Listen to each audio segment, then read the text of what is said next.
Another day of Detroit Lions training camp is in the books, and we got some observations, so let's react to them. Yes, we're back with another training camp video. It's crazy how fast training camp is flying by. I believe this is the last day where we'll get like public notes of Lions versus Lions. I mean, we will get some things that aren't open to the public, but it's now joint practices, 2 with Miami, I believe, until the game on Saturday, and then 1 with Houston. That's it. Training camp has absolutely flown by. We're working our way into the season quickly, and today we got a lot of positives on the offensive side of the ball, which is a big plus. It's also just great to hear good things about the first-team offense because I don't know that we're actually going to see them at all in this preseason, which I'm perfectly fine with, by the way, and I know we're going to get a ton of notes from joint practice, but Lions versus Lions, I guess those notes may start to cool off a bit. That being said, though, there are a ton of injury updates that we have to start this off with. I did update these on Bleacher Report this morning, so if you have the app, follow me over there.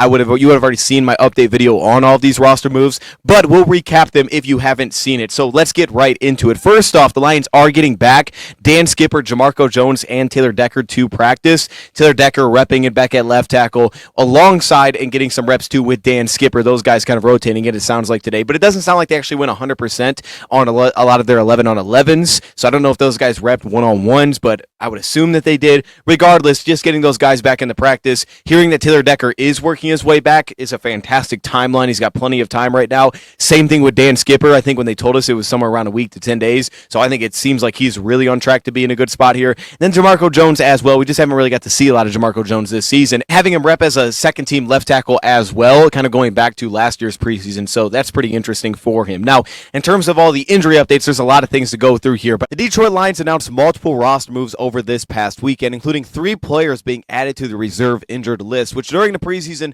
essentially means that you are going to miss the 2025 here, of course, unless there is some sort of injury settlement that is eventually met. Justin Herron, Colby Sorstel, and Kenny Yeboah. Now, we saw a little bit of Colby Sorstel, saw him get banged up, and then he didn't come back into the game. Justin Herron, we didn't get to see at all. We heard it was some sort of pregame injury. He was signed due to all the offensive tackle injuries that included Dan Skipper and Jamarco Jones. Kenny Yeboah hadn't really made that many highlight plays at all during the preseason, especially in the passing game, and it really does feel like kind of a two-man race right now for that tight end 3 spot, if we want to call it that, between Shane Zylstra and Zach Horton. This also includes waiving running back Jabari Small with an injury settlement. It does seem like Sione Vaki is on his way to returning, so that's going to help a ton between Craig and Sione Vaki. It feels like we kind of know who the top 4 are. Gunnar Britton, offensive tackle, Buffalo Bills, an undrafted free agent in 2024 out of Auburn that played 66 snaps in 2024 for Buffalo. Get some vibes of a little bit of a Colby Sorstel type, mainly due to how he wins as a run blocker specifically. He shows some real strength in his punch. He shows some real balance when he tries to strain through blocks, which I think helps him a lot through tackle. Balance in some really awkward positions, which is very noticeable from tackle. Oh, he is on the taller side. You do see ability to drop the weight, sink, and bend and get up to the next level. Also question some of the reactiveness when dealing with speed rushers on the edge. Maybe he gets a little bit more inside depth here, but ultimately, he played a majority of his snaps in 2024 at left tackle. Keaton Sutherland, who at 28 years old, both guard positions in 2024, through 3 games, about 10 snaps each game, didn't allow a single pressure in any of those games. So strength of the hips, nice hand usage and pass protection, very fast and active hands, footwork, some mirror ability specifically in pass protection, real reactiveness. I'm pretty excited to see what Keaton Sutherland can add at that guard spot. Flexibility is very important, but also on top of that he could actually come in and play pretty well as a veteran guard and really push some of these young guys. Gunnar Oaks, the tight end, undrafted free agent out of Eastern Michigan, but spent time with the Michigan Panthers in the UFL like a lot of the Lions' recent signings. From a body type perspective, Gunnar Oaks reminds me a lot of Kenny Yeboah. Wide body that can do some work after the catch, but showed really soft hands, ability to adjust to the football in the air, do some real work underneath. Feels like a legitimate receiving threat, averaging over 10 yards per reception, 5 straight years with Eastern Michigan, I think shows that off. Zach Horton has had 0 receptions. He's just kind of been a fullback slash, kind of a wing, being able to line inline block. You have Shane Zylstra, who's had 4 receptions, but only for 13 yards. A lot of things have been underneath. Though I've liked how he played, most of it's been underneath. Deion Jackson, a running back again, most recently here with the Buffalo Bills, started his career with the Indianapolis Colts, which means that there's a crossover there with Scotty Montgomery, who's now our receiver coach, because at that time, he was the running back coach. Now, he hasn't had much productivity at all in the NFL. That's my clip from the Bleacher Report video. Make sure you follow me over there, okay, so you don't miss this stuff. Big news that's concerning to me is Tristan Colon. He wasn't placed on any list, luckily, but Dan Campbell did say he'd be down for a while with an elbow injury. That's one that I'm definitely monitoring. Hopefully it's not too long, but I don't know what a while means, but I think last time we've heard that it was maybe the Ennis Rakestraw injury, so that's that's very concerning. And I thought Tristan Colon could be our best backup interior offensive lineman. Right now, that whole positional group is really getting banged up. So a guy like Sutherland is going to be a very important piece for us. But right now, it's super banged up. So now it's on Kingsley Eguakon, Michael Neese, KO. Like, which one of those guys are going to step up and really take over a role right there? Because right now, you know, a guy like Colby Sorsel, who did play a good first preseason game that I was pretty optimistic about heading into the second one. Then he plays 6 snaps, gets injured. We don't have in the mix. Not having Colon and his versatility for him to really step up and take over a backup role for us and kind of solidify that. And then hopefully, again, at some point, we end up getting Miles Frazier. Practice, there's a lot of good offensive notes to go through, so let's jump right into those. 2-on-2s, 3-on-3s to get things started, not just your true 1-on-1s. And it sounded like Amon-Ra St. Brown was pretty dominant going through those drills, but really the offense was dominant just in general, working route concepts, route combinations, not just 1-on-1 reps, which is more typical, right? But now if it's in man coverage, you may have to pass off some things, but it plays so much more into the leverage game, rub routes, all of those things. You look at our touchdown in this past game where he stacked our receiver and we're able to work Meeks underneath. Like, that's the kind of thing that the NFL is all about, especially in those short yard situations. So that's a good look to get. I have liked situationally, not to say Lions haven't done that in the past, but I have liked situationally the drills that I've heard and that I've seen them do defensively in terms of communication in the end zone for red zone communication. These kind of drills, working route combinations, even though the offense seemingly was dominant, just making sure that we're positioning ourselves properly to give ourselves an opportunity defensively is the key. It's one thing to get cooked 1-on-1, another thing to get picked off a route or not be in the right spot, not communicate properly, be out leveraged on routes as well. That said, though, when they went to 7-on-7s in the red zone, first team offense, they seemingly were also pretty dominant there as well. Jameer Gibbs had a touchdown, St. Brown had a touchdown, Sam Laporta had a touchdown. I think Sam Laporta was a video clip that they shared where it was just over the shoulder, late hands, beautiful ball. I mean, it was on the money over Alex Anzalone. We seem like running a lot of those wheel routes, which is exciting, especially through the running back position from what we've heard. Also, we saw a nasty grab by Shane Zylstra on Alex Anzalone as well, which one speaks to him getting great reps working against a first-team defense. But secondly, Shane Zylstra, who's been, I think, effective in the preseason, but not overly impactful downfield. Everything's been underneath. He got 13 yards on 4 receptions.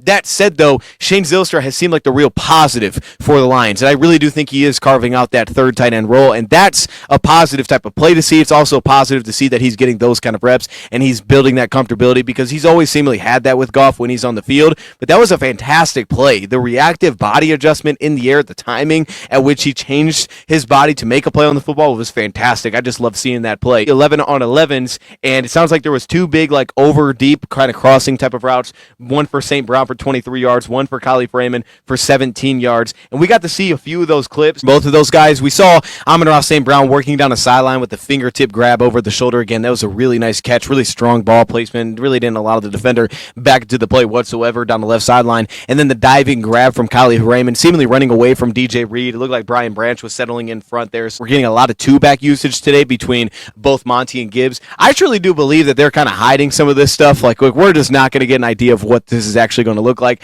I didn't get to see it in person at all. I've heard about it, but I feel like I feel like they're keeping a lot of this, like, creativity under wraps. I mean, people were allowed in today, but I think it was like some sort of like special day for people allowed in training camp. Regardless, I feel like we're going to all be a little bit surprised when what we see takes place because they're being very vague on what it's actually looking like with 2 backs. We just know that it's 2 backs. So I'm fired up to see it because I really have no idea. I know what it can look like with Monty and Gibbs. I know the receiving threat that both of them are and what you can do, but how creative really is our offensive coordinator, John Morton, getting with this. But I do think it's following a very smart blueprint, which, again, I pointed this out before, goes back to a phrase that David Shaw gave out when he was with Stanford, which he said, if you want to know what personnel you should use, who are your 5 best weapons? That's the personnel you should use. That was his mantra. So if in his eyes the best personnel is, hey, 2 of your best 5 offensive weapons is Montgomery and Gibbs, 21 personnel, maybe that should be utilized, right? So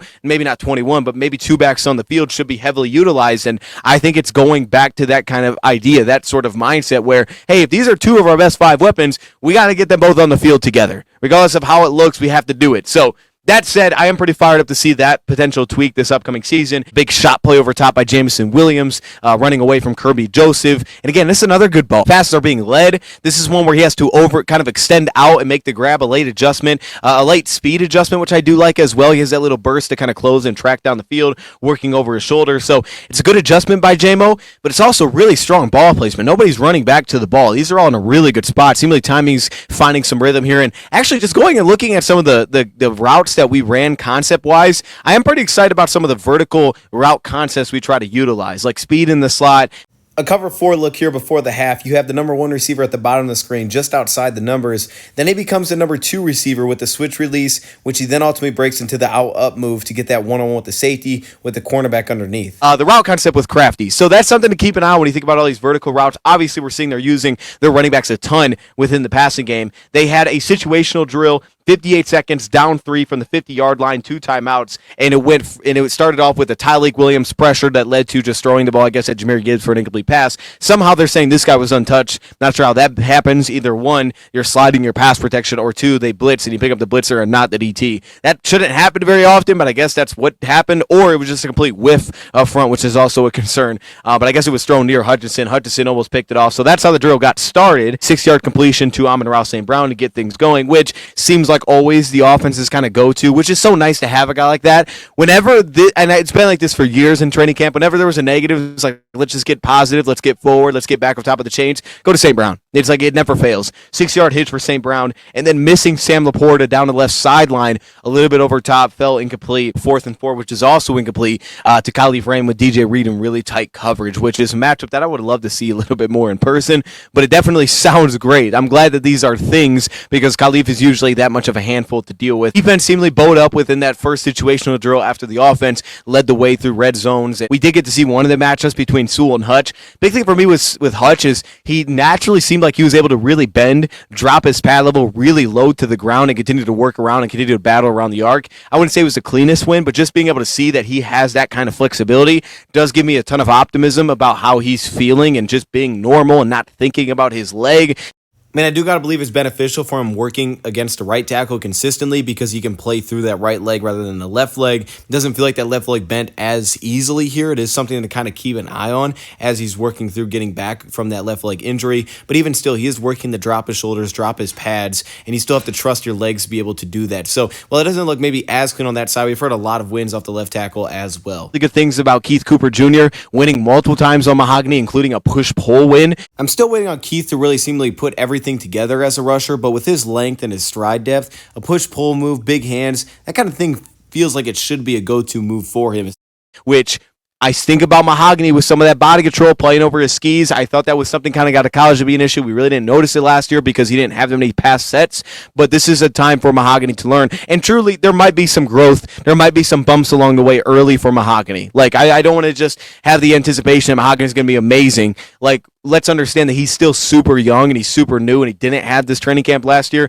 There's a real chance that early next season he's having some ugly losses early. Hope not, but it's very possible. And this is the time to kind of get those right. But it also sounds like Keith Cooper continues to do a good job in practice. So there seems to be a lot of good notes, at least coming from the practice side of things. And then we saw a Tate Ratledge clip as well, where it seemed like he had a really strong latch, kind of held on to a one-on-one rep specifically. Also, I did not throw this in there. Mo Norris is back with the Lions. He's going through concussion protocol, but he is back with the Lions, which is a very positive note. He kind of put out a statement. So really happy to hear that for Mo Norris, that everything is okay. Everything worked out there. That's amazing for Mo Norris. But continuing on, we got 11 on 11s with the second team led by Kyle Allen, and Dan Campbell spoke all of the praises in the world for Kyle Allen. He was very happy with how he performed in that game. Now, he had a couple stumbles in the pocket specifically, just kind of moving around. But in terms of decision-making, accuracy was on point. He was throwing a really good football. He was moving around well. Kyle Allen was in a really good spot. And it sounds like today he kind of built on that. At 7 on 7s through red zone, I guess he hit Craig Reynolds on a wheel route. They also hit Ronnie Bell on a quick slant pattern, as well as Keeney James on a touchdown. Ronnie Bell runs really good routes, and I think we got to see that. But one thing that I do want to point out is the blocking from these receivers. That was so noticeable.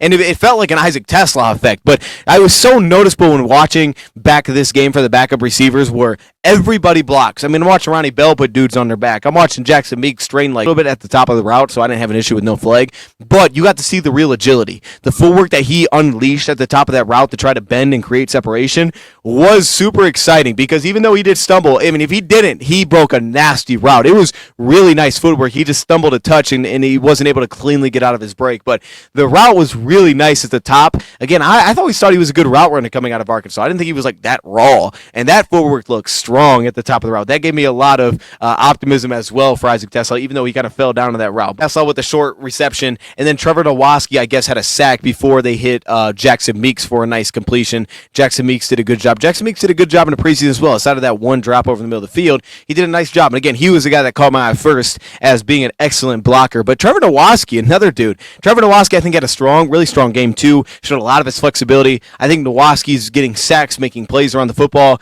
He has that kind of energy where this could be the case. And I think Nowatzki has a long runway of growth that's potentially there. I don't think it's one of these things where it's just going to click, but I do think it's one of these things where in time you're just going to see more and more growth. I think he has so many tools in his toolbox, and he's just slowly kind of figuring out what he's actually capable of. That 8 seconds down to from their own 30-yard line, 2 timeouts, and it sounds like he led a almost perfect drive, specifically Kyle Allen. I mean, I didn't see the other routes, but a 10-yard curl route to Jackson Meeks, then Shane Zylstra in the flat so he could get out of bounds for a medium gain, then Jackson Meeks for 13 more yards, followed by a 5-yard Craig Reynolds draw, which led to a 55-yard missed field goal. It sounds like Bays was missing field goals all over the place, but hey, as long as he makes them in the game, that's fine. But point being, really strong drive from Kyle Allen situationally, did his thing. And then Hendon Hooker, who it actually sounded like he had a lot of positive notes, but Kyle Allen just did really well outside of the interception. Strickland had an interception in the back of the end zone when they were working those 7-on-7 drills to get things started. So great play from Strickland. Kind of a forgotten name, it feels like, as we're working through this preseason, but that's awesome.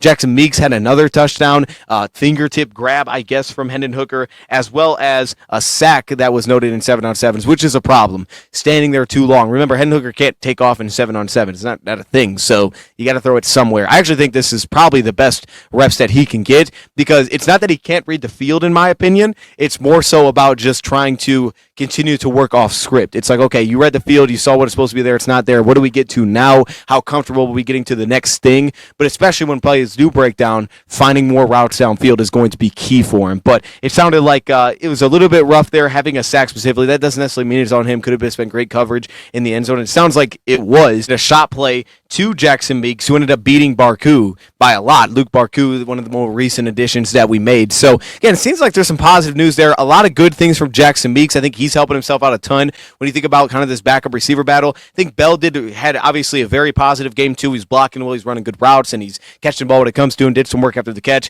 He's in a good spot. I like Ronnie Bell, but from a rookie side between him and Kenny James, it does feel like now Jackson Meeks has the clear nod within that battle. And then it's like, hey, Tom Kennedy, who we really haven't seen have much production, which is crazy in the preseason. Jackson Meeks seems like he's positioning himself pretty strongly to at least make a case, depending on maybe where Dominic Lovett is health-wise as we work into this season. I still think it's an outside-looking-in type of chance, but it did translate outside of that drop pretty well into this last game. Now he just needs to have some really strong joint presses, maybe a dominant preseason game. Elquani Muhammad, who had 2 nice speed wins, specifically on Dan Skipper and Giovanni Manu, as well as a really good bull rush on Britain from Mitchell Agude. The note that I really like to hear was Giovanni Manu getting reps at the right tackle position, specifically behind Penei Sewell, because for me, one, you would love for him to be an all-around swing tackle, but specifically him being able to find the field even when Dan Skipper is back is key, and I think they want to see him on the field. I actually thought he performed better than I initially thought when watching it live. He did pretty well against Jalen Walker. That's a lot of speed to deal with. He stuck in front of him pretty well,